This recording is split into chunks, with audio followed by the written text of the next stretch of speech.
Hereditary disease है। ये जो है जेनेटिकली आती है। ग्लूटामेट ग्लूटामेट खुद क्या था, पोलर था। एक्टिव अमीनो एसिड आ गया, उसका नाम क्या है, वेलिन। वेलिन हमारे पास क्या है, वेलिन हमारे पास खुद क्या है, नॉन पोलर है। अब ये कब होती है, जब हमारे बॉडी में पॉइंट म्यूटेशन उस वक्त होता है। अस्सलाम वालेकुम स्टूडेंट्स, उम्मीद आप खैरियत से होंगे। आज मैं आप लोगों के लिए वेरी इंपॉर्टेंट लेक्चर लेकर आया हूँ एंट्री पॉइंट की वजह से और एफएससी स्टूडेंट्स दोनों के लिए। मैं आप लोगों के लिए एक इजिएस्ट तरीके से मैं समझाने वाला हूँ टॉपिक सिकल सेल एनीमिया। तो चलो शुरू करते हैं। सिकल सेल एनीमिया, ये लफ्ज हमें बताता है कि सिकल सेल एनीमिया यानी एक ऐसा सिकल स्ट्रक्चर बनना हमारे बॉडी में जो एक डिफेक्ट है, एक डिजीज हमारे आरबीसीज का, इसको हम सिकल सेल एनीमिया कहेंगे। यानी हमारे ये ऐसा कंडीशन जिसमें हमारे बॉडी जो है वो एक हमारे पास एक इस तरह जो हमारे पास रोड स्ट्रक्चर, एक हमारे पास इस तरह जो डबल रोड स्ट्रक्चर बनाने के बजाय एक क्रिसेंट स्ट्रक्चर या सिकल स्ट्रक्चर जो फैला हुआ जो है स्ट्रक्चर बनाने लग जाए, इस कंडीशन को, इस हेरिडिटरी डिजीज को हम सिकल सेल एनीमिया कहेंगे।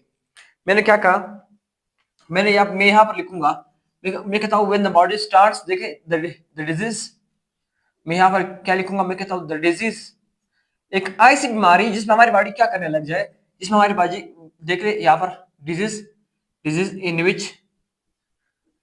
इन विच और बॉडी, मैं लिखूंगा और बॉडी स्टार्ट्स स्टार्ट्स क्या बनाने लग जाए, मेकिंग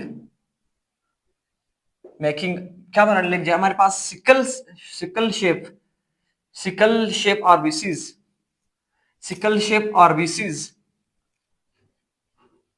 ठीक है। ड्यू टू क्या वजह है, मैं कहता हूं चेंज अमाइनो एसिड सीक्वेंस। वो अमाइनो एसिड्स, वो सीक्वेंस हमारा जेनेटिकली जो आरबीसीज बनाएंगे, उस अमाइनो एसिड के अंदर क्या हो गया है, चेंजिंग आ गई। Due to change in sequence of amino acids, in sequence of amino acids, sequence of amino acids, amino acids, ये इसका क्या हो गया, हमारे पास कंप्लीटली एक डेफिनेशन आ गई। मैंने क्या कहा, हमारे हमारे सामने एक स्ट्रक्चर हमारे पास, ये क्या है, एक नॉर्मल आरबीसी का स्ट्रक्चर है, राउंड। लेकिन हमारे पास जब ये वाला स्ट्रक्चर बनने लग गया, ये इसको कहते हैं सिकल शेप्ड या क्रिसेंट शेप्ड। ये ये क्या बनने लगता है हमारे बॉडी में, हमारे बॉडी में जब सीक्वेंस अमाइनो एसिड चेंज हो जाए, हमारी बॉडी में जो हेमोग्लोबिन है, ये जो हेमोग्लोबिन है ना, हेमोग्लोबिन ए, जो हमारे बॉडी का लार्जेस्ट हेमोग्लोबिन है, जो हमारे बॉडी में पाया जाता है, ये जो स्ट्रक्चर है ना, उसके अंदर जो हमारे जब ये जेनेटिकली बन रहा था ना, जब जेनेटिकली ये बन रहा था, तो इसके अंदर जो सीक्वेंस ऑफ अमीनो एसिड था, या पर एक अमीनो एसिड था, उसके अंदर एक सीक्वेंस में चेंज आ गई। वहां पर पहले क्या था, एक यहाँ पर एक था ग्लूटामेट, ग्लूटामेट था पहले। ग्लूटामेट खुद क्या था, ग्लूटामेट की वजह से मैं यहाँ पर बताऊंगा, जो सिक्स्थ अमीनो एसिड था, यहाँ पर देख ले, ग्लूटामेट खुद क्या था, पोलर था। क्या था, पोलर था, चार्ज था, चार्ज, इसके ऊपर क्या है, चार्ज मौजूद है। लेकिन जब इसकी जगह हमारे पास एक और डिफेक्टिव अमीनो एसिड आ गया, उसका नाम क्या है, वेलिन, वेलाइन आ गया। क्या है, वेलिन, वेलाइन।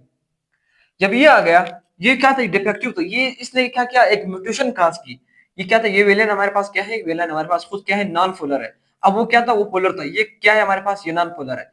दूसरी बात क्या है कि ये हमारे पास क्या है, इसके ऊपर कोई चार्ज नहीं है, नो चार्ज।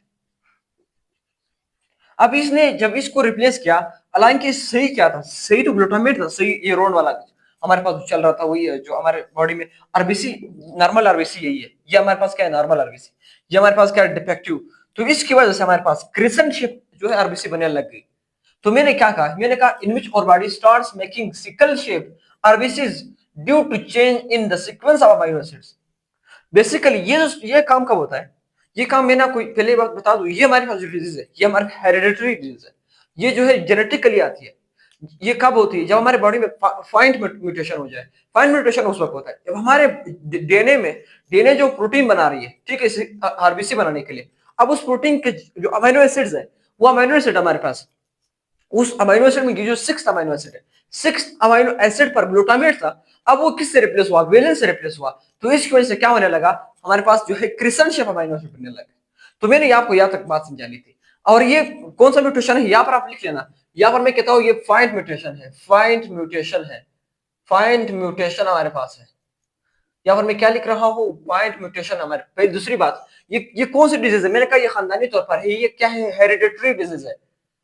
ये हेरिडिटरी डिजीज, हेरिडिटरी डिजीज, एक और बात लिख लो, ये कहां पर होता है, ये जो अमीनो एसिड सीक्वेंस आप पूछेंगे, ये मैं आपको बता दूं हेमोग्लोबिन के अंदर हमारे पास, हेमोग्लोबिन में यहां पर लिखता हूं, देख ले, हेमोग्लोबिन के अंदर हमारे पास, हेमोग्लोबिन के अंदर, हेमोग्लोबिन, अब हेमोग्लोबिन के अंदर आप देख ले हमारे पास दो चेन्स है, ठीक है, मैंने कल बताया था दो अल्फा चेन्स है, दो अल्फा चेन्स है और दो हमारे पास क्या है बीटा चेन्स है, ठीक, ये तो बात समझ आ गई। अब बीटा चेन में सिक्स अमीनो एसिड पर, सिक्स अमीनो एसिड पर हमारे पास क्या हुई, एक रिप्लेसमेंट हुई, एक चेंज आई, इस ये जो ग्लूटामेट पोलर था, चार्ज था, उसको किसने रिप्लेस करवाया, इस वेलिन ने रिप्लेस करवाया, तो इसकी वजह से हमारे पास क्या होने लगा, इस अमीनो एसिड की, इस आरबीसी की वजह से, इस आरबीसी की वजह से ये वाला आरबीसी बनने लग गई।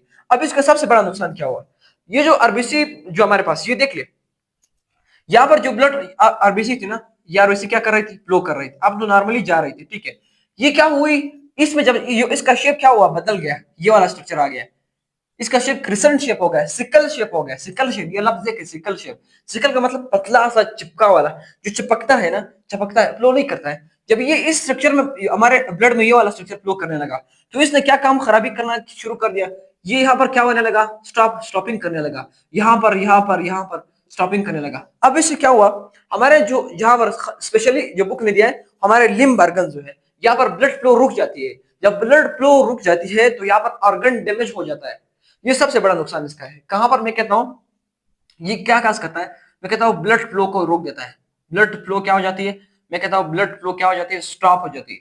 अब ब्लड फ्लो क्या हुई, स्टॉप हो गई, ये बात समझ आ गई, ब्लड फ्लो स्टॉप हुई, क्या काज करेगा, ऑर्गन डैमेज, मैंने कहा ऑर्गन डैमेज करा, ये बात याद रखना, ऑर्गन डैमेज काज की, ये बात इसका वजह से पहली बात ये हुई, जो हमारे बॉडी में इसका ये वाला जो डिफेक्ट सबसे ज्यादा ये हुआ, कौन सा म्यूटेशन है मैंने बताना है आपको, फाइन म्यूटेशन हुआ, कौन कराता है, ये जो इंस्ट्रक्शन ऑफ डीएनए के दौरान, कहां पर ये कब होता है, मैं कहता हूं इंस्ट्रक्शन ऑफ डीएनए, इंस्ट्रक्शन जब हमारे, देखिए इंस्ट्रक्शन ऑफ डीएनए, डीएनए जब इंस्ट्रक्शन दे रहा होता है कि हमारे पास आरबीसी ने भी बनना है, जब बच्चा पैदा होता है उससे पहले, जब डीएनए इंस्ट्रक्शन दे रहा होता है कि हमारे पास आरबीसी के लिए जो अमीनो एसिड बनने हैं, अब वो जब बन रहे होते हैं ना, तो उसमें ये खराबी आ जाती है कि ग्लूटामेट की जगह उस सीक्वेंस में वेलिन आ जाता है, इसकी वजह से बीटा चेन पर हमारे पास, बीटा चेन ऑफ हेमोग्लोबिन पर ये जो वेलिन आ जाता है, इसकी वजह से हमारे पास जो है सिकल सेल एनीमिया आ जाता है, ठीक है। जो नॉर्मल हेमोग्लोबिन हमारे पास, इसमें क्या हुआ, नॉर्मल हेमोग्लोबिन क्या था हमारे पास, हेमोग्लोबिन ए होता है, यहाँ पर मैं क्या लिखता हूँ, हेमोग्लोबिन एचबी में लिखता हूँ ए।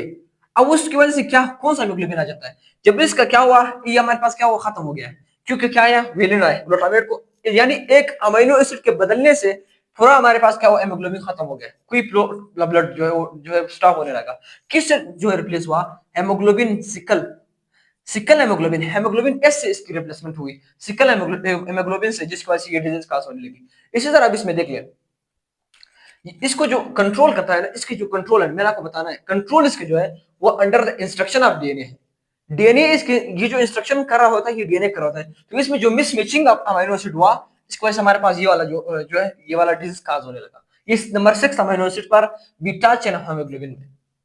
तो स्टूडेंट्स उम्मीद है आपको लेक्चर समझ आ गया होगा, तो अगर आपका जो है टॉपिक के वजह से फिर भी कोई क्वेश्चन है आपका, तो आप मुझे कमेंट बॉक्स में बताइएगा, और अगला लेक्चर जो मैं लेकर आऊंगा वो लिपिड के वजह से होगा, इंशाल्लाह मिलते हैं अगले इंटरेस्टिंग लेक्चर के साथ, थैंक्स।